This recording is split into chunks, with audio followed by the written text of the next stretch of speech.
Hello friends, my name is Dante and welcome to my 100th video. If you actually look back at my very first video, it's a Dying Light Funny Moments video I made 3 years ago. So in celebration of this being my 100th video, I thought I'd replay Dying Light and see if I could actually beat it without weapons.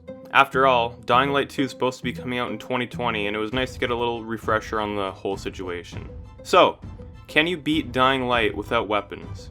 I know you have lots of questions like, what about demolishers? How did you kill Tahir? Were there any points where you absolutely had to use a weapon? What did you do for gunfights? Stick around and I'll answer all of those questions. I've made lots of challenge gaming videos over the last 5 months, and as always, we start with the rules, which in this case are simple. As long as I only use my body as a weapon, I'm good. This means I can punch, kick, drop kick, charge, head stomp, and grapple throw enemies. And these happen to be pretty well the only means of attack I used throughout the playthrough. And of course, I can't use any melee weapons, guns, or throwables, including red propane tanks.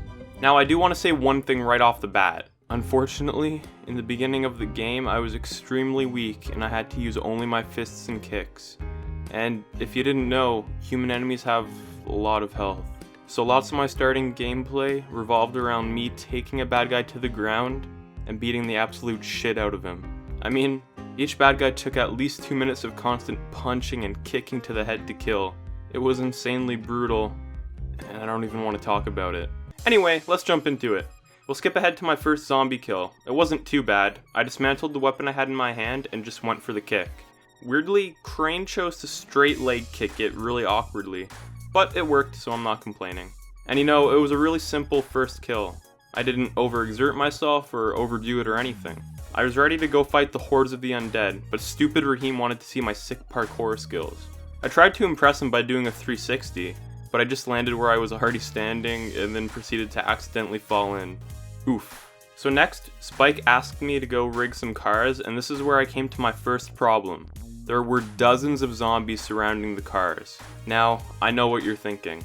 I probably distracted them and pulled them away from the car long enough to rig the traps. First of all, no firecrackers or throwables allowed. I'm literally only allowed to use my body. Secondly, this is me, remember? I dive in head first.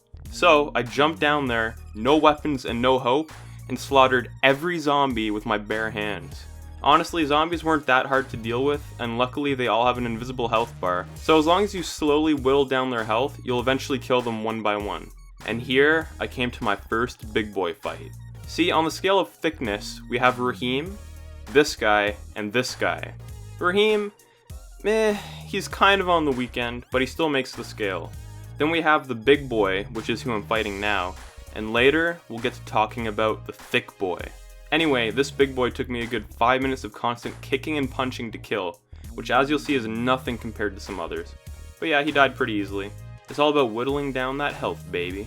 Then we get to the first human I'm tasked with killing in the entire run, and trust me, he isn't the last. Of course, I can't shoot back at him and I can't throw any bombs or molotovs, which is usually how I get through this part.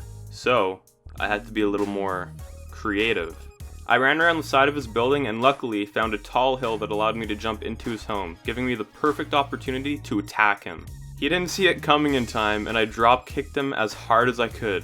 As I proceeded to beat the shit out of him, I noticed he was wearing full body armor, so I shifted my strategy and started kicking and punching his unprotected head into the iron bar that was beside it. He died quickly and I couldn't help but dance on his dead corpse. And being Rice's little errand boy, you know I had to go around the settlements and collect their money. Everything was fine, but I noticed Crane was feeling a little bit guilty. Listen to what he had to say. Okay, Kareem, I made the collection at the ferry station, and I'm pretty sure I'm going to hell. Now, a big thing with this run is leveling up. You'll see that some bosses are impossible to defeat without certain skills, so leveling up is important. Agility isn't a problem because I can still do that normally, but combat? Now there's a big oof if I've ever seen one. Each zombie, with fists alone, takes about 30 seconds to a minute to kill, and you get points for each kill, so you can see how it took me a while to level up my combat skills. The 4 big skills I needed for this run was the drop kick, the head stomp, the charge, and the grapple. As it turns out, the dropkick was the attack I used the most, and it was definitely the most effective. I need you guys to listen very carefully for this next part, okay? Very carefully. It was okay for me to use spiky platforms to kill zombies, and let me tell you why. How is it my fault if they fall into the spiky traps? Huh? I just happen to throw a zombie beside me, and it just happens to fall into the spike trap. And I just happen to repeat this process 10 to 20 times in a row. All joking aside, I've already proven I can kill groups of zombies with my bare hands. Traps just made killing them for points faster and easier. I only really used spiky platforms when I was farming for combat points, but like I said, zombies dying this way isn't a big deal. So continuing on our adventure, we arrive at the school with Jade. This is where fighting human enemies really comes into play. I found it was easiest to kill human enemies by grappling them and drop kicking them. Once they were on the ground, I would just go to town until they were dead. It was an extremely painful, brutal, and agonizing process, but it had to be done. I might have enjoyed it a little bit, but that's not important.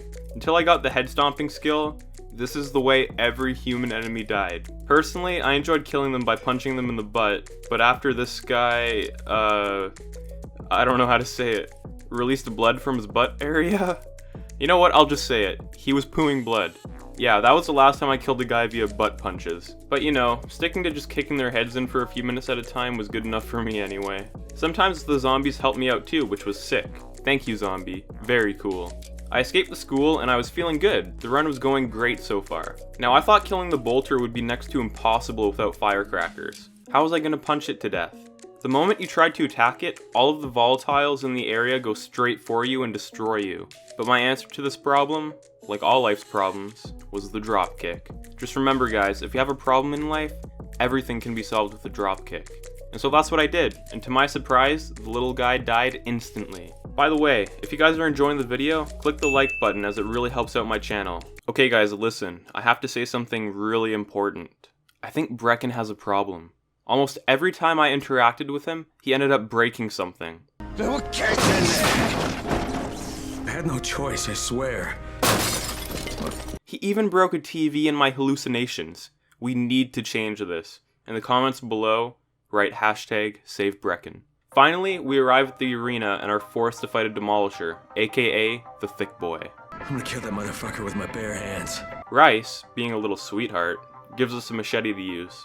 Of course, I scrapped it immediately and went for the big guy head on. At first, I tried punching and kicking him, and you'll notice anytime you're doing damage to an enemy, you get combat and agility points in the top, signaling you're damaging them. But this wasn't happening for me. It wasn't looking good, and I thought I'd have to use the machete. After a bit of messing around, I eventually figured out that the drop kick was damaging his armor, and it was actually the best way to hurt him because anytime I did it, it would stun him. Hell frigging yes. All that was required at this point was patience. And when his thick body hit the floor, I felt the urge to hit a fat dab, but stopped myself since it wasn't 2018 anymore. I killed a frigging demolisher with my bare hands. I'm pretty much a god at this point. Some bosses throughout the run are only killable with certain skills. If I didn't have the dropkick at this point in the game, I would have been screwed. It was now time to infiltrate Rice's hideout. My second favorite way of killing people in this game, other than kicking their heads into a brick wall, was to dropkick them off of tall heights, in this case an 8-story building. Technically, this guy tripped over the ledge himself, so that wasn't really murder. The thirst and bloodlust of missing out on a kill made me totally destroy this next guy, and unfortunately, I had to yeet him over the edge to a slow and painful death. And here I arrive at the toughest battle I've come to face so far, a garage full of armed soldiers. All I have at my disposal are my dropkicks and my fists, but that hasn't been a problem so far. Here's the great thing about this game. Let's say there's two enemies wanting to kill me and I kill one, but the other guy who survives kills me. When I respawn, the one guy I killed is still dead and there's only the one survivor to deal with. So unless you're fighting a boss, there's almost no penalty to dying other than losing a few points. That's how I took out all large groups of enemies with guns. I'd wait until one brave soul was stupid enough to come at me behind cover, and then I'd drop kick them as hard as I could into the nearest wall. And as the paraplegic was questioning his life choices, I would single him out and beat him to death. Did I say this was a family-friendly channel? Other than the death beatings, my channel is family-friendly, I swear. The last two thugs were a complete nightmare though. I must have died a dozen times on them because they stuck together and I couldn't single them out, and I was absolutely furious after trying to kill these guys for at least 20 minutes. But I got my chance, and when I finally singled one of them out, you better believe I made his death slow. The last guy wasn't in luck as I stomped his head into a pile of garbage, right where he belonged. One final man barged through the door and thought he was going to kill me, but after the long and tedious battle I had just gotten over, I was enraged and wasn't taking any bullshit. I hit him with a 3-part combo like a goddamn ninja and started kicking his head against the cement wall. His face dragged against all of the dirt, grime, and soda cans on the floor, but I just kept going until I had smashed his head enough times to kill him. Yes, it's brutal, and yes, half of the wall was now painted red, but there's not much else I can do in a no weapons challenge. I work with what I've got. Any other gunfights in the rest of the game, I had the stomp head skill, and I'd drop kick one enemy, crush his head, get killed myself, and repeat until all enemies were gone. And then Jade gets kidnapped. Crane goes crazy. Jade? Jade! Are you here? Bruh. And we have our next boss fight. Can you guys guess who the hardest boss to kill in the game was? Was it the big boy? Was it the thick boy? No, it was frigging Tahir. We have tons of mutated zombies, volatiles that want to rip open my stomach, demolishers that want to crush my bones, and then we have Tahir, who's a little bigger than your average Joe. I'm gonna kill that motherfucker with my bare hands. Tahir is insane and he dodges most of your attacks. The only thing I could find that actually hurt him was punching him, but that only did 1 point of damage per hit, plus it was really dangerous and risky. Plus every time I died he got a little bit of his health back. Plus my attacks barely did any damage to him. And trust me, coming from the guy who did the same boss fight for 9 hours straight in Resident Evil 2, I was willing to punch Tahir to death for hours if I had to, which is what it would have taken. And drop kicks, at least for me, didn't seem to be working. Luckily though, I watched YouTube for help. It was a video of 4 guys playing on co-op showing that they were slowly killing Tahir, and the guy I was watching was using the charge attack. At this point, I didn't have the charge attack, but it was the next skill in my agility tree and my agility was close to leveling up. So, I kept dodging Tahir's attacks, giving myself agility points until I leveled up. I chose the charge attack and went at it. This attack was better than using my fists, but it still only took off a pixel of health for every couple of successful charges I did. Which, by the way, I started the Tahir fight as a level 12, and I ended it as a level 15 and a half. That's how many times I had to charge and dodge him. I spent an hour and a half on this fight in total, and once I started using the charge attack on him, I never died once. This was one of the most stressful boss fights I've ever done in a game, but after that long hour and a half, the deed was done. I killed a huge, combat-trained man wielding a machete with just my forearms. If that's not badass, I don't know what is. And to go off track a bit, Crane is a goddamn superhuman or something. I was literally at the highest point in all of Haran and threw myself off of the top of it hoping to end my life. But look at what happened.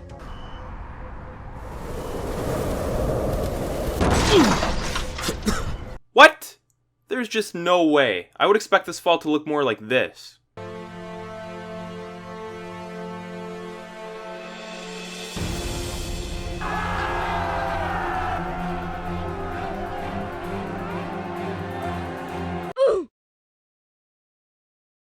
I mean, after Tahir's death, the rest of the game is pretty easy, there's not much to say.